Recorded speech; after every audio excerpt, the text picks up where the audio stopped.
On the first night of boot camp, I tell every group the same thing. I'm like, half of you guys don't even want to succeed. And they'll stare back at me with this like confused look on their face, right? They're like, what do you mean? I paid for this. I flew across the country. Of course I want to succeed. Oh, really, do you? And then I'll turn to Bryce, my assistant. I'm like, well, what do you think, Bryce? And he's French, and he's like, he'll say to them, how many of you have condom in your wallet right now? And of course, it turns out like half of them don't. And then he's like, well, why the fuck not? Right? Like, if you truly came out tonight to make an intimate connection, quote unquote, why didn't you bring the most like basic practical equipment for success? Okay, so then I'll be like, all right, well, where are you guys staying this weekend? And some guy will be like, oh, my Airbnb is, it's 45 minutes outside of town. It was slightly cheaper. Okay, so your logistical situation is like a fucking nightmare that's gonna create massive problems and is likely gonna nuke any potential after hours rendezvous. Got it. You know, perhaps my favorite example of this, I was in Atlanta and a student was talking to some woman and he was doing great. You know, the friends were initially skeptical, he won them over, they love him. You know, he's vibing, they're laughing, they actually kiss. And 2 minutes later, he comes back over to us. I'm like, oh shit, did it not work out? What happened? He's like, oh no, it was fine. Then why the fuck are you back here? He goes, I had to get my drink. Like, your drink? Why? And he looks at me and he goes, I don't know. Like, he literally didn't know. Well, guess what? I do. Because deep down, you don't want it to work. You think you do, but what you really want is to keep the fantasy alive, right? That little safety blanket that says, you know, if I just tried, I'd be killing it. Trying is safe. Success is dangerous. Because if it worked, everything that's kept you comfortable dies. The identity, the excuses, the quiet, familiar misery that you've built your personality around. You'd have to stop being the guy who's still figuring it out, and you'd have to actually become someone else. That terrifies you more than rejection ever could. So what do? You know, you go out and you practice talking to people. You chase this fake sense of productivity. Like taking enough action to quiet the guilt that's inside of you, but never taking enough action to actually change your life. You're basically cosplaying progress. Once you start noticing it, you'll see the sabotage everywhere. So watch for these patterns. First is the reflex eject, what we used to call premature ejaculation. Right? Things are going great, the tension's rising, and suddenly the guy's got to go like check on his buddy or go grab some water. The brain invents these little errands the second that reality starts bending towards you. Then you got the guy who's like freezing at the threshold. You know, she's into him, she's giving him the look, she's inviting him to stay, to touch, to kiss, whatever. And the dude locks up like he's like staring at the fucking sun. Not because he doesn't know what to do, mind you, okay? This is not a lack of information problem, but because doing it would prove that all of his excuses were bullshit. And a few minutes later, you know, he's already rewriting the story. Oh yeah, she was cool, but I wasn't that into her. Oh really? Really, you weren't that into her? You've had sex with what, like 3 women your entire fucking life? Never once from a cold approach, and suddenly you're like the world's most selective Casanova?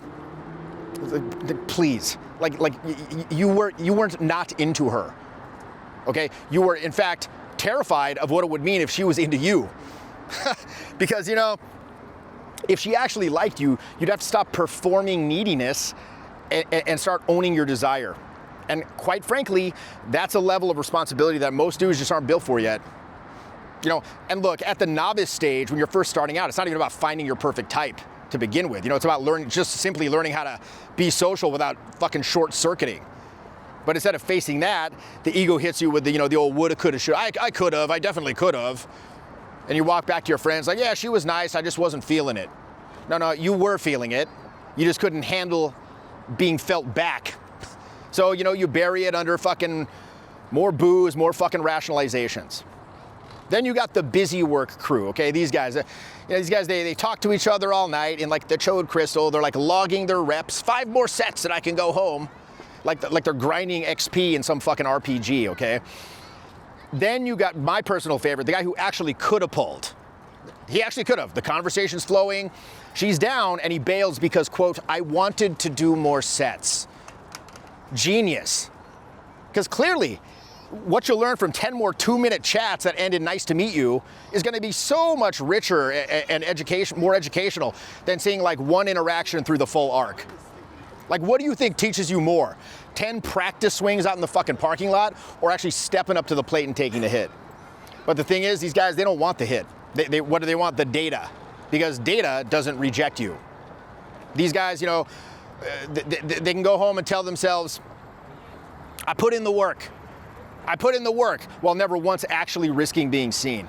And look, let's be real. Most of these guys, they don't even want to get laid. They don't. They don't want to meet someone, lock eyes with her, feel a spark, go home, remove each other's clothing, and actually connect on an intimate level. That's not what they want. So what do they want? Well, they want to be able to say they got laid. You see the distinction? They want the headline, not the experience itself. Like, guess what, bro? I pulled. Because what they're really chasing, it isn't intimacy, it's status relief. That little 5-minute ego high where you finally get to believe you're one of the cool guys. The act itself doesn't even fucking matter. You know, let's face it, half these guys, they probably couldn't stay present in bed if you paid them. They just want the certificate, right? And that's why they stay stuck, because the goal was never connection. You know, you see this outside of the bars too. You got, you know, the guy building his brand who never launches the fucking thing. The writer who's forever researching, the musician endlessly like tweaking, fiddling with the mix. It's all the same shit. Effort is camouflage. So the question is why? Like why? Why would anyone spend years doing the same dumb shit, like chasing these numbers and fake fucking trophies, when real connection is like literally right there waiting for them to take?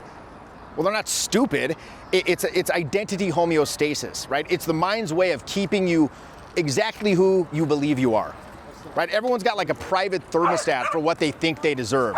So if deep down you think you believe you're invisible or unwanted, you're gonna find a way to make that true every single fucking time. That's why you'll forget logistics. That's why you'll eject when it's working. Because, you know, you're not scared of her rejecting you, you're scared of her believing you. Because then you'd actually have to admit you were wrong about yourself. And of course, the ego would rather watch your whole life burn to the fucking ground than lose that argument, wouldn't it?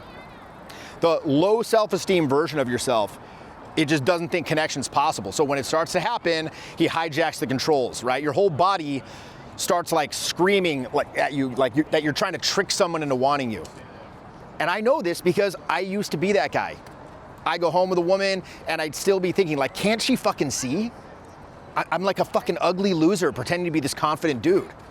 It's like drawing ripped abs on a fat belly with permanent marker. And until you kill that inner imposter, you know, the one that needs to keep that story alive, every win you get is gonna collapse the moment that you're about to get it. Right? Because your nervous system is gonna pull you right back to baseline and say, look, see, I told you, you're not that guy. You're a fucking loser. Because the monkey brain, it doesn't care if you're fulfilled, it doesn't give a shit. It just cares if you're stable.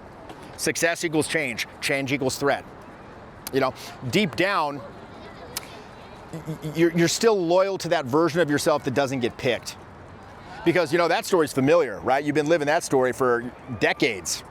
It's your emotional home. So to really evolve, the old self has to die. And look, most people would rather perform progress forever than like attend that funeral. So instead, what do? You know, they just keep going out every weekend to work on it. But it's a bunch of fucking bullshit. They're out there talking to people instead of making shit happen. That's called interpassivity. What's that? The performance of an action that replaces the real thing, right? It's like buying running shoes and taking a selfie in them and calling it cardio. That illusion, right? That like, I'm out here grinding, that energy, that lets them go home and say they did something. Like, I'm doing something. I'm doing something about my loneliness without ever risking any sort of real contact. You know, and that's why some students love the old guru programs. You know, the guys show up late, teach absolutely nothing practical, just go on some 5-hour fucking rant about some bullshit like communism and AI, and then hand them off to some fucking intern with a vape pen. But you know, certain guys loved it. I mean, let's be real. Most guys fucking loved it. Most guys love that program. Why? Because they don't have to do shit. They don't actually have to change.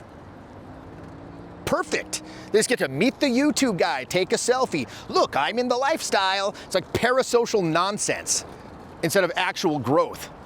You know, look, you can spend a decade practicing talking to people and never once collide with the reality. And when you finally see someone who's actually getting it done, you know, like for example, me, my assistant coach is on the boot camp, for example, you know, somebody who's like leading energy, bending the fucking vibe of the room, having like ridiculous fun and getting consistently extraordinary results while doing that.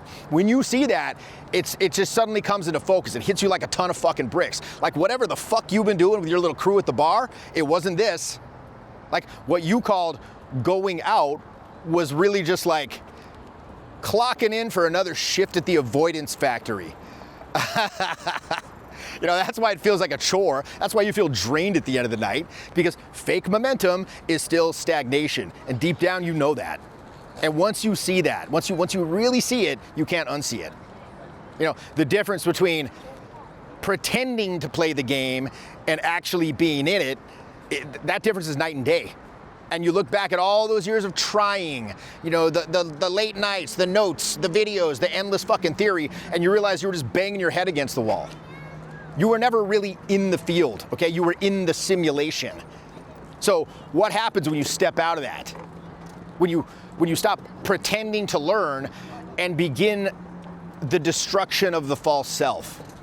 Well, that's when you start to feel it. Right? That's when you start to feel the current that's been humming underneath this the whole time. It's the same current that's been running through every boot camp, every night out, every breakthrough that I've seen the students have over the past 23 fucking years.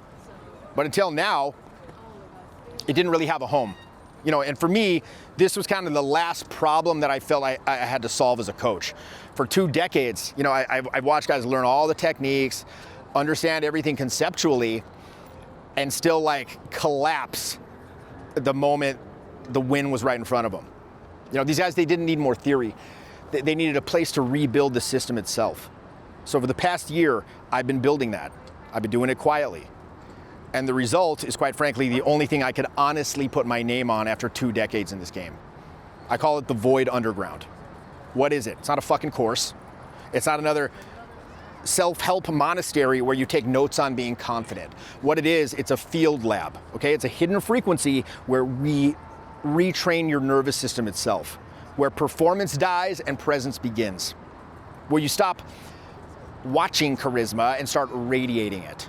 The work that we're gonna be doing there, it's physical, it's emotional, it's very visceral, it's very immediate. There's no pretending to grind, okay? There's no more cosplay of the process, just pure signal. The kind of signal that makes people feel you before you even say anything. That's the Void Underground, okay? I mean, look, the simulation's collapsing. The fake grind, the fake confidence, all this fucking fake shit, all of it. Which is why what comes next isn't gonna be prettier, but it's gonna be realer. Presence itself has become rebellion, because being actually here, awake and unfiltered, in many ways, that's now the most subversive thing that you could do. That's what the Void Underground exists for. A place to rebuild your signal. A place to make your presence louder than your fear. The official launch for this is coming on Black Friday, end of the month. But this week, a few you're gonna be able to get in early, okay? So watch for that. You know, for now, just, you know, hit the link below, you can get on the list. And when the doors crack open, be ready, okay? Because as I said, this isn't another fucking program, another passive program. What it is, it's the line in the sand between talking about it and being about it. This is Jeffy, and I'll see you in the underground.